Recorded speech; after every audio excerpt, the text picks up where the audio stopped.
This is a talk about things that I've noticed myself doing when I've gone looking for bees.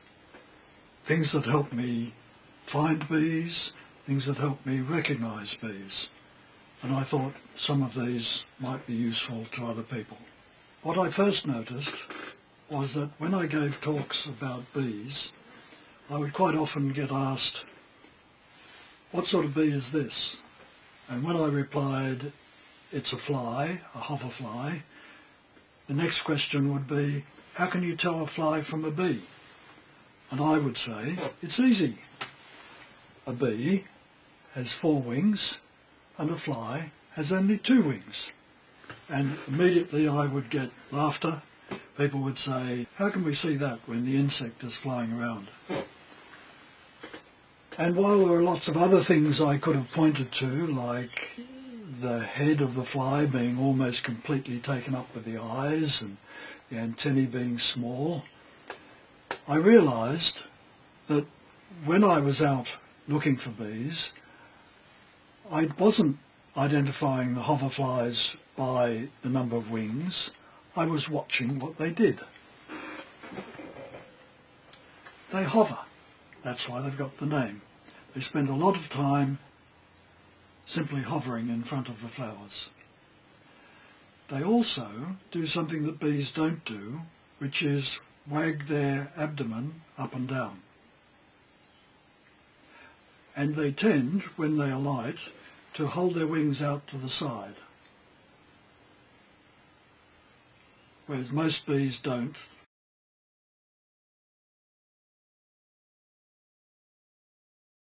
Most bees fold their wings. Oh, looks like flies do it too, but that's a rather special movement of syrphid flies. To give you an example, on the 1st of July 2019, I found 2 species of bees that came out coinciding with the very first Boronia flowers. And so I went out again this year, 2020, and found exactly the same thing. 2 weeks earlier, no bees. As soon as the Boronia started flying, the bees arrived. Now, these bees are much smaller than honeybees, and they move quickly, and so they're not easy to see. When you get up close to one, you can see that it's quite hairy.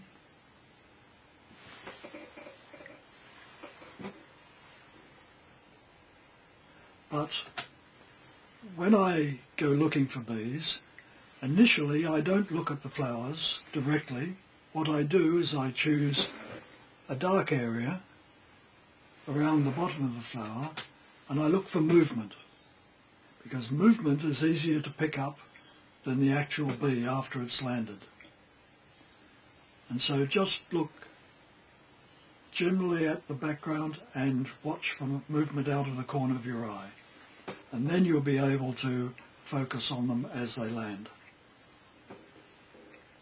Along with those Leoproctus bees, there was another one that flew rather differently. They're fast just like the Leoproctus, they're fast, but they tend to hover a bit more in front of flowers. So they'll fly quickly zip from one flower to another, and then sort of hover for a moment and then land quickly. These are Trichocallitis bees, otherwise known as spring bees, and I was able to tell one species from another when I was watching them on the Boronia.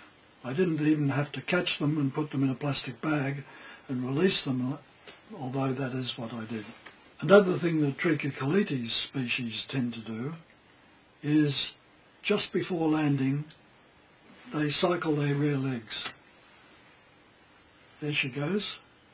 And you can even see this from quite a considerable distance.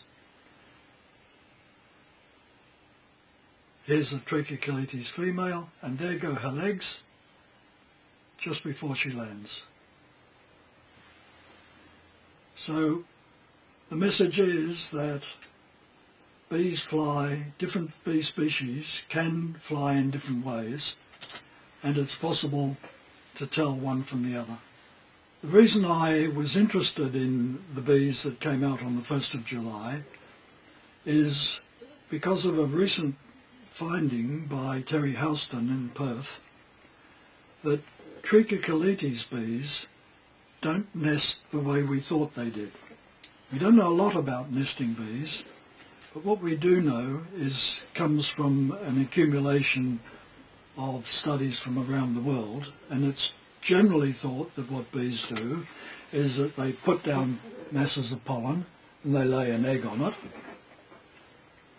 The egg hatches and a larva comes out and starts to consume the pollen, and as it does so it gets bigger until finally it consumes all of the pollen, and only then does it defecate, and then it goes into sort of hibernation and waits for maybe up to a year, and then it turns into a pupa, and within a week or so it hatches out as an adult.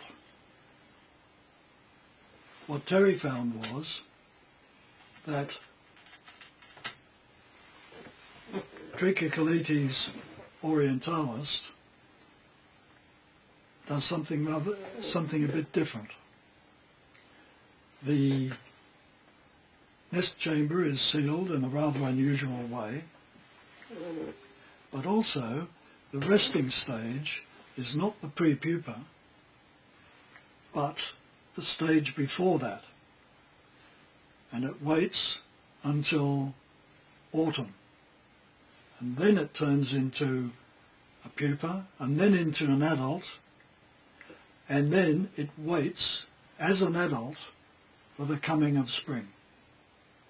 There are other aspects of how bees behave that can tell us things about what they are. Leafcutter and resin bees can be distinguished by the way they land on flowers. Here's a leafcutter bee, and you can see she holds her wings out after she's landed.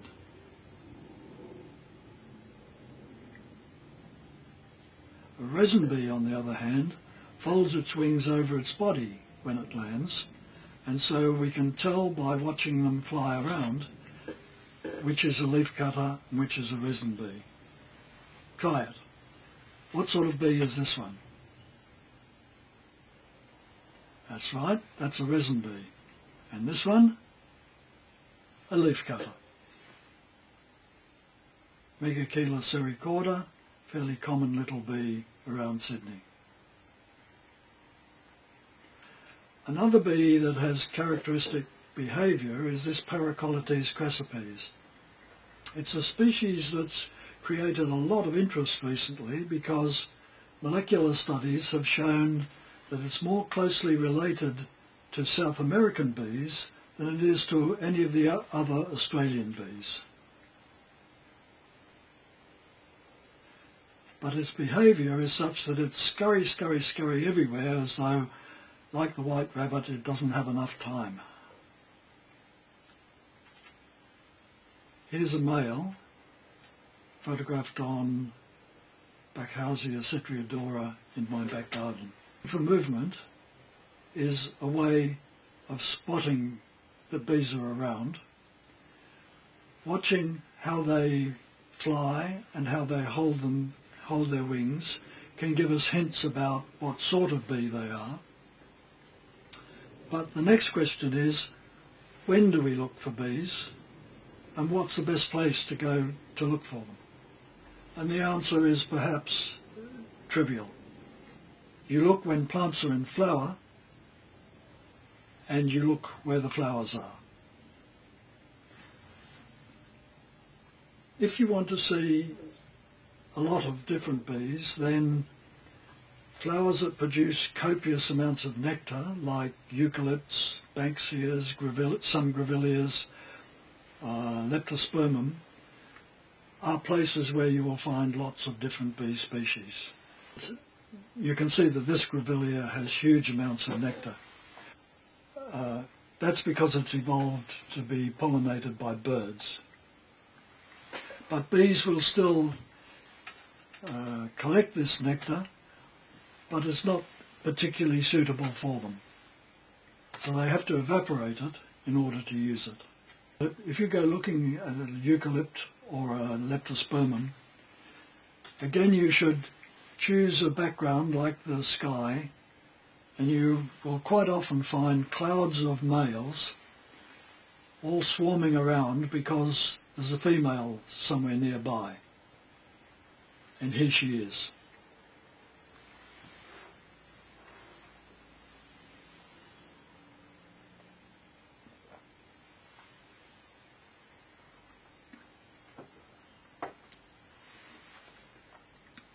This is a species of pollen swallowing bee.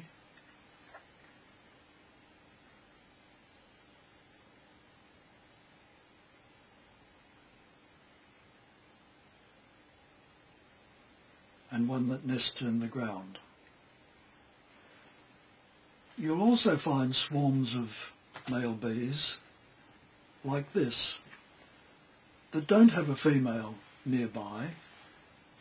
And quite commonly around Sydney in spring and early summer, you'll find swarms of these Exonura males without any female obviously in attendance.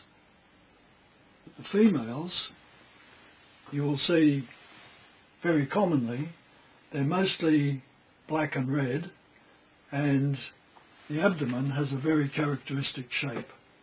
Once you learn to recognise it, you'll be able to say, this is an Exonura female. There again you can see the flattened end of the abdomen.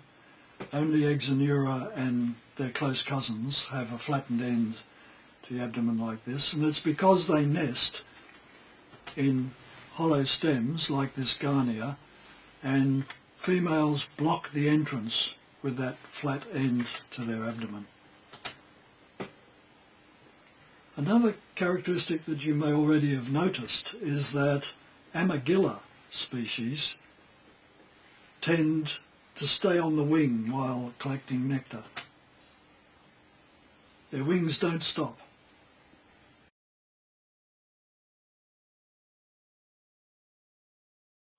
Another place to look, in addition to Myrtaceae, are pea flowers, because pea flowers have evolved to attract bees.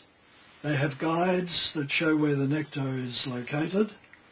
They have a keel that forms a landing platform for the bee, and it requires a bit of strength to push in to the flower to get the nectar.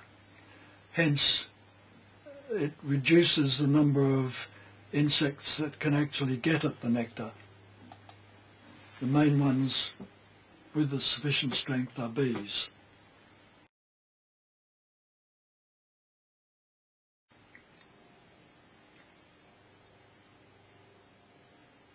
Here's a large green Carpenter bee visiting Gomphallobium.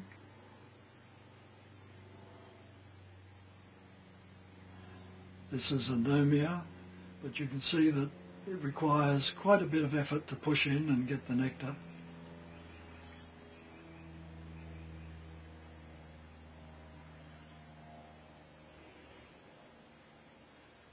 And here's Trichocallitis. 92% of all visits to flowers by Trichocallitis are to pea flowers.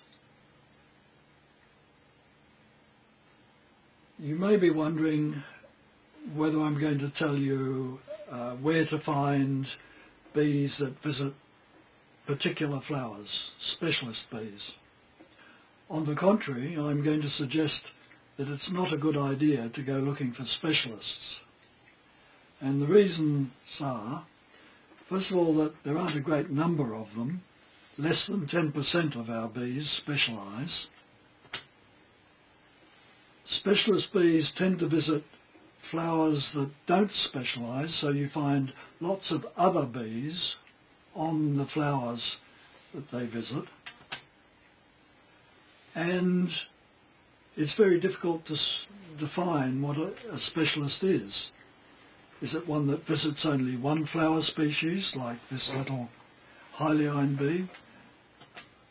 Is it one that visits a single flower genus, like many that visit only Aeromophila? Or is it one that visits one flower family, like this bee that visits Scaevola, Goodenia, and Leschenoltia? And if they specialise, are they specialising for pollen, or do they visit for nectar, or do they visit for both? I could tell you that you'd need to go to a rainforest to see this beautiful Lacia Glossum species, or go west of Cobar to see this one, but that wouldn't help you very much. When it comes to local bees, I could suggest that you might look for this specialist Hyliine bee that visits only Calitrix, but you probably wouldn't be able to distinguish it from the other bees which are attracted to the same flower. There is, however, one bee that you might recognise from the way it behaves. It specialises in visiting peas, but it doesn't land on the keel.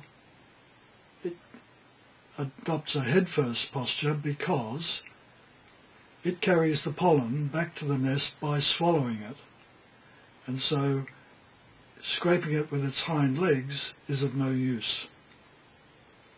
This little Helias kelvini is the only species I know that does it this way.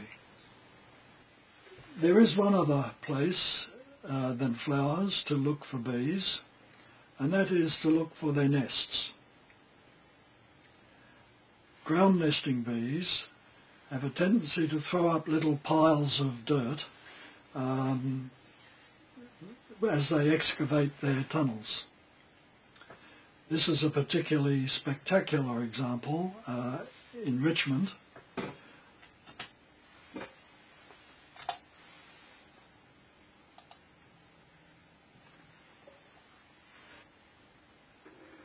The bees themselves are moderately large and quite attractive, but in other places the mounds may be blown away by the wind, may be less obvious, and all you may see is a hole. A couple of years ago, Bill Jones suggested I might like to take a look at the rainforest patch at Wahroonga, Browns Field. And rainforest is not a good place to find bees because the flowers all tend to be in the top of the canopy, and down where you're walking there's not a lot of flowers to attract the bees. And so when I went to Brownsfield, all I found was this nest. And what you may see is something like that. A bee quickly come into a hole. Or alternatively, you may see a bee peeping out of the hole or gradually coming out.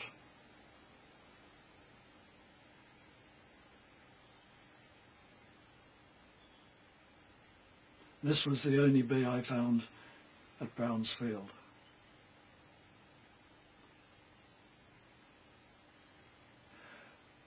One thing you should look for, though, is bees zigzagging close to the ground, looking for the hole, looking for their nest. It's fairly typical, and once you learn to recognise this behaviour, it will help you find nests. Sometimes the nests are quite small, as you can see by reference to the size of the boot, and you will very often see a little face peeking out of the hole. And you'll also notice that as they leave the nest, they do a little bit of a circuit, presumably to orient themselves when they come back. But the places that these nests are found are very often in the middle of walking tracks, because that gives the bee an open area that makes it easier for them to relocate the nest when they return. Other nests can be found in beetle holes, and these are harder to both discover, but it's worth keeping an eye out for exudation from eucalypts and angophoras, because these can attract resin bees in huge numbers if the source of resin is the most productive in the area.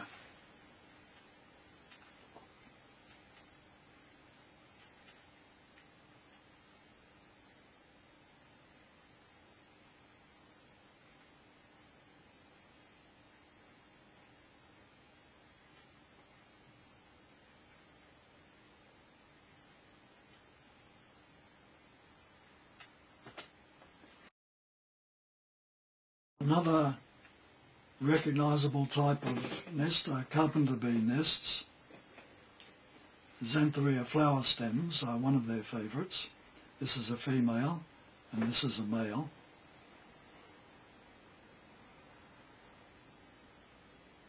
They also nest in dead Banksias, and it's worth looking for Banksias that have died and have been attacked by this white fungus that you can see on the outside, because that makes the centre soft, and carpenter bees can build many nests inside one of these dead Banksias. This particular one was blown down a year later by a storm, and you can see just how thoroughly they've tunnelled through the inside of that stem.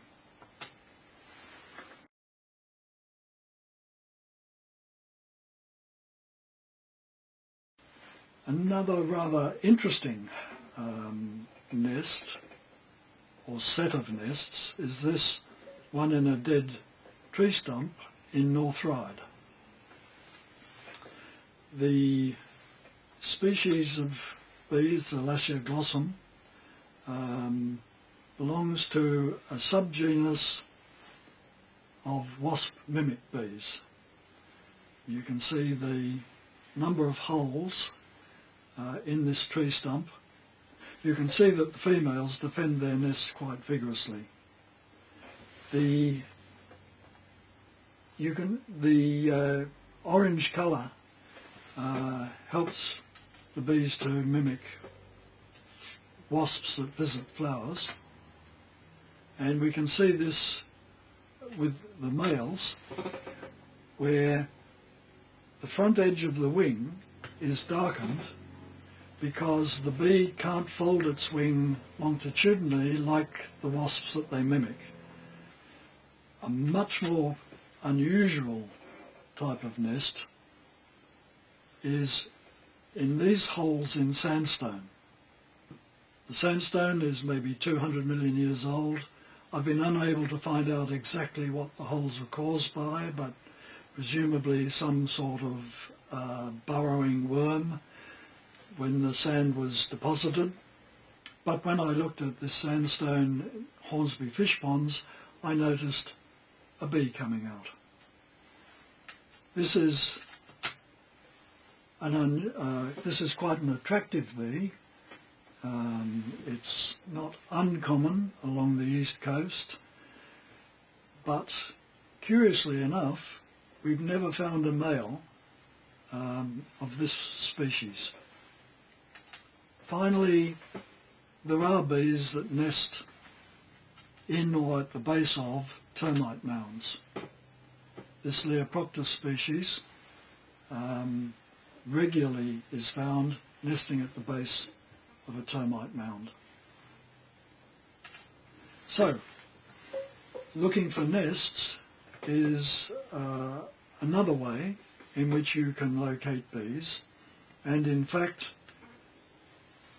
last year at this time, I discovered a bee that, as far as I'm aware, has never been seen before. Found it in Ku-ring-gai Chase National Park, and I found it only because I was able to discover a nesting aggregation and see bees coming out of the nests.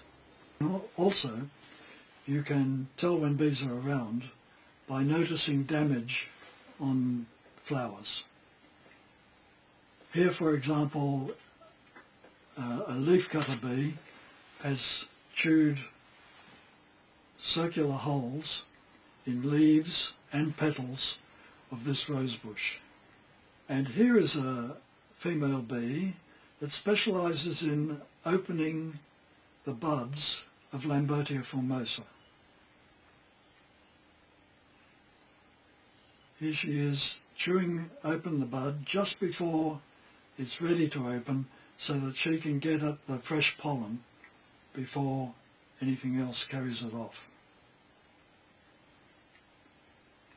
This results in very distinctive damage to the tips of the buds.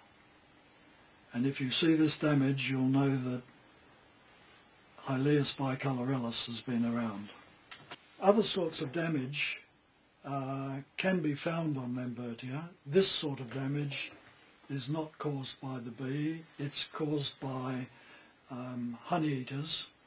The eastern spinebill can reach right down the flower tube and get the nectar, but some other honey eaters can't. Their beak isn't long enough, and they're believed to cause this sort of damage. The bee might cause that damage because I've seen bees sucking nectar from small holes like that, but we don't have direct evidence that they cause that damage. Yet another bee, slightly larger, Amphileus morosus, is big enough to push down the flowers and split them down the whole length. So if you see split flowers, it's more likely to be this bee species that's done that damage. Not all bees that open flowers like this cause damage. There is a bee that's found in the Simpson Desert called Leoproctus Glendi that has rather peculiar features. Her front leg has extraordinary long hairs and it's extraordinarily thin. Instead of being about as wide as this, it's flattened. And in addition to that, its mandibles are rather peculiar, extremely thick at the base, but with a sort of needle-like point. Now, these mandibles had me puzzled for a long time. I tried to work out whether or not she opened flowers, and I examined flowers for damage, and it wasn't until I was giving a talk about Scaevola and wanting to demonstrate how the flowers matured and how the anthers transferred their pollen to the pollen presenter, the indusium, that I discovered something by taking a bud from a flower in my garden and deciding that I was going to open it with the tip of a pin and slit it down one of the suture lines in the sepals. And what I found was that as the bud opened, it begins to open here near the base. And I was able to put the pin in there and it easily opened the flower. So what I believe is happening with this little Leoproctus Glendi is that she puts the tip of her mandible in there and slits the flower open. So when I was going around looking for damage, I could find none because she was opening the bud so efficiently. So, the take-home message. Well, when you want to go looking for bees, look for movement. Then, when you know the bees are around, you're much more likely to see the bees as they land on the flowers. Probably because you spend a bit more time standing motionless by the flower. Then you should ask, is it flying fast? Native bees usually fly much faster than, say, the European honeybee. If you ask whether its wings stop or how they're held or whether it seems to scurry over the flowers, you may be able to identify a few species or distinguish between one species and another. You should watch where you're walking because you may find nests in the ground. Some of those nests will be ants' nests, some will be wasps' nests, but many of them will be bees' nests. You should keep an eye out for flower damage because that can give you an indication that certain bees, not many, have been around. And finally, don't bother looking for specialist bees because they will crop up on generalist flowers along with a lot of other bees. So if you want to see specialist bees, you have to know what you're looking for before you start. Those are just a few ideas that may help you when looking for bees.